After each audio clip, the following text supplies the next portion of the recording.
Hi all, this is my video on forecasting chapter. In this session, we will learn the following objectives. What is forecasting? The concept of forecasting and benefits of forecasting, useful forecasting data, and room availability forecast.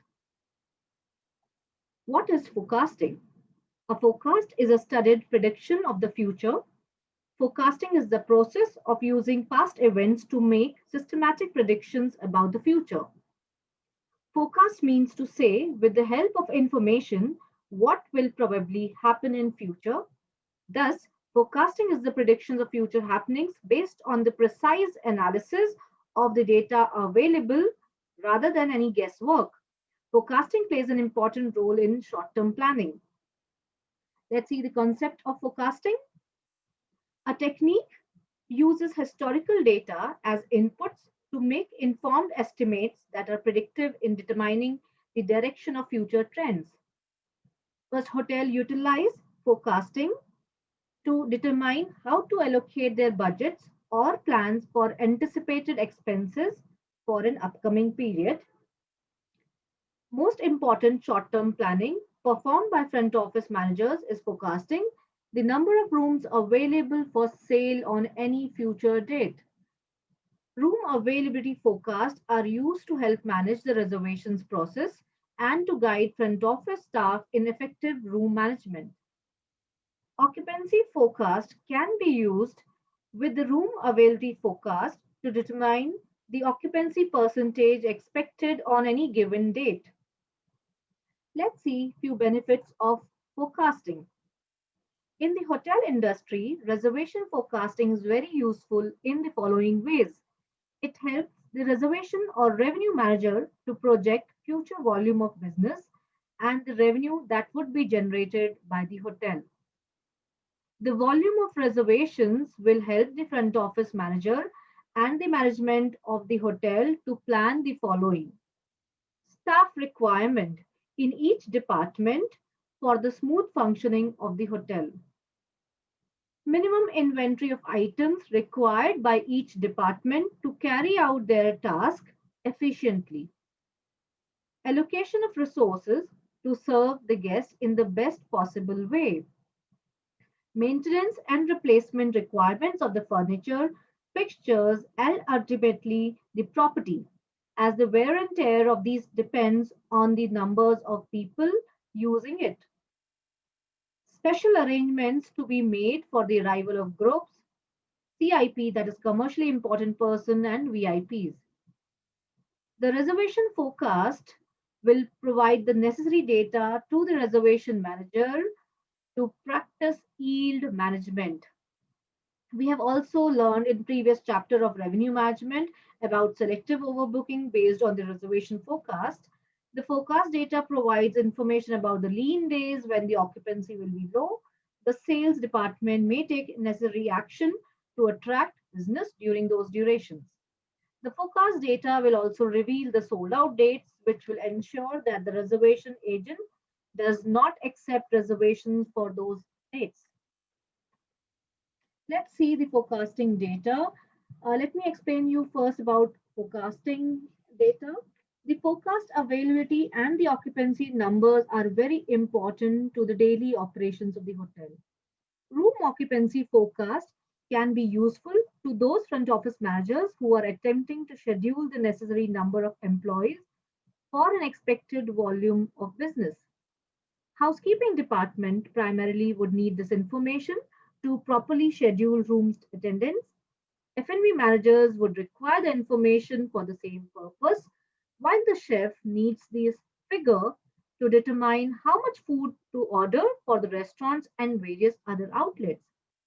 Since forecasts can serve as a guide in determining operating cost, every effort should be made to ensure forecasting accuracy. Reliability of a forecast depends on the information it is based on. The process of forecasting room availability generally lies on historical occupancy data.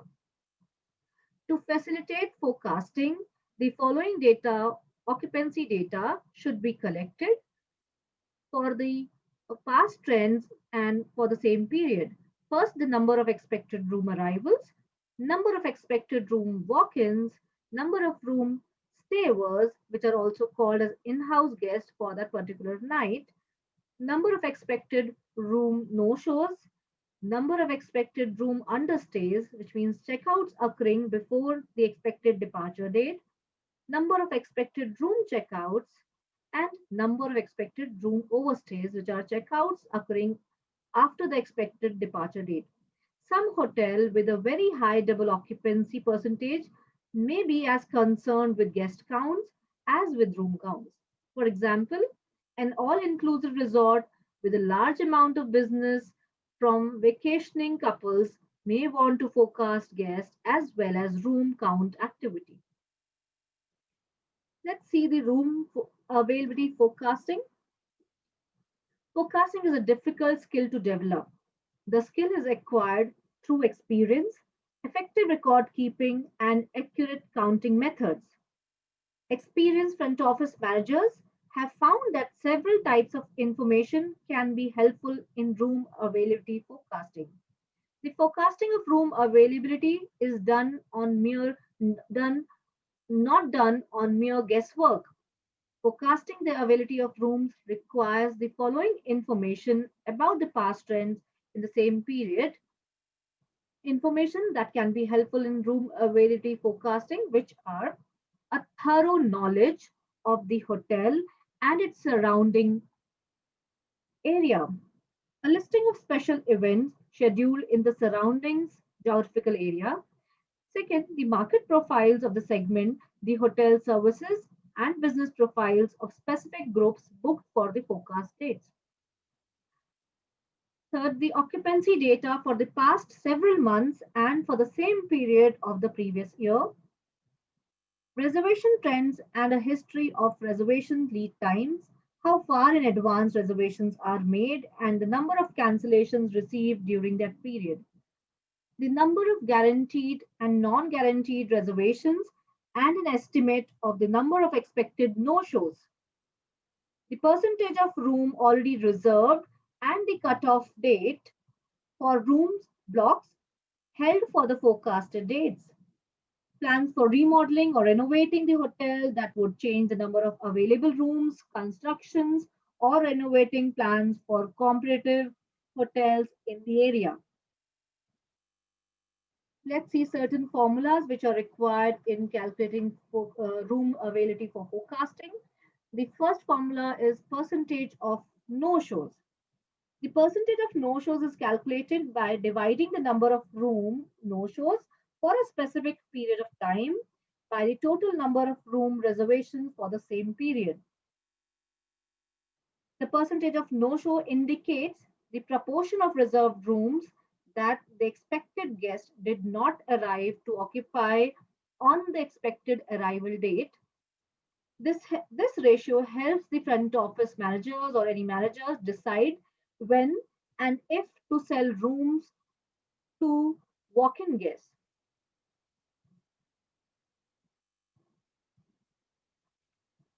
Some properties track no-show statistics in relation to guaranteed and non-guaranteed reservations. Non-guaranteed reservations typically have a higher no-show percentage than guaranteed reservation. A hotel with a large corporate market will most likely have a very low no-show percentage. Conversely, a hotel that does not little group business may tend to have a higher no-show percentage. Hotels and resorts can control no-shows through a number of policies and procedures, such as requiring a deposit in advance and calling the guest before arrival to confirm the reservation. Let's see the percentage of walk-ins. The percentage of walk-ins is calculated by dividing the number of rooms occupied by walk-ins by the total number of arrivals for a particular period multiplied by 100. Walk-in guests occupy rooms that are not held for a guest with reservations. Hotels can sell rooms to walk-in guests at a higher rate since these guests may have less opportunity to consider alternate properties. Walk-in guest sales help improve both occupancy and room revenues. However, from a planning perspective, it is always considered better to have reservations in advance than to count on walk-in traffic. Let's see the percentage of overstays. Overstay represents rooms occupied by guests who stays beyond their originally scheduled departure dates. Overge- se- Overstay guests may have arrived with guaranteed or non-guaranteed reservations or as walk-ins. The percentage of overstays is calculated by dividing the number of overstays rooms by the number of expected room checkouts for a particular period. Now, how to calculate expected checkouts? Expected checkouts is equals to actual checkouts minus understays and plus overstays. This is to help regulate overstays. Front office agents are trained to verify an arriving guest departure date at check-in. Such verification can be critical, especially when the hotel is at or near full occupancy and there are no provisions for overstay guests. Overstay guests may prove to be a problem when specific rooms have been blocked for arriving guests. This is especially important for suites or other rooms that may have special importance to an incoming guest. Let's see percentage of understay. Understay represent rooms occupied by guests who checked out before their scheduled departure dates. Understay guests may have arrived at the hotel with guaranteed or non-guaranteed reservations or as walk-ins. The percentage of understays is calculated by dividing the number of understay rooms by the total number of expected room checkouts multiplied by 100. Guests leaving before their stated departure date create empty rooms that typically are difficult to fill. Thus, understay rooms represent permanently lost room revenue. Overstays, on the other hand, are guests staying beyond the departure dates and may not harm the room revenues. When the hotel is not doing to full capacity, overstays are always welcome and act as a relief. They result in unexpected additional revenue. Let's see the room, how to calculate room availability. This is the formula for room availability. Total number of rooms available for sale on any given date can be determined by this formula. Total number of guest rooms minus number of out of order rooms minus number of room stayers minus number of room reservations plus number of room reservations multiplied by percentage of no-shows plus number of room understays minus number of room overstays gives you the total number of rooms available for sale on any given date. Note that here in this formula, we did not include walk-ins. They are not included because the number of walk-ins in a hotel can accept is determined by the number of rooms available for sale.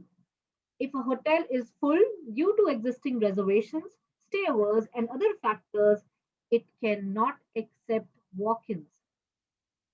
I hope in this session you all have understood forecasting and its concept, benefits of forecasting, useful forecasting data, and room availability forecast with formula.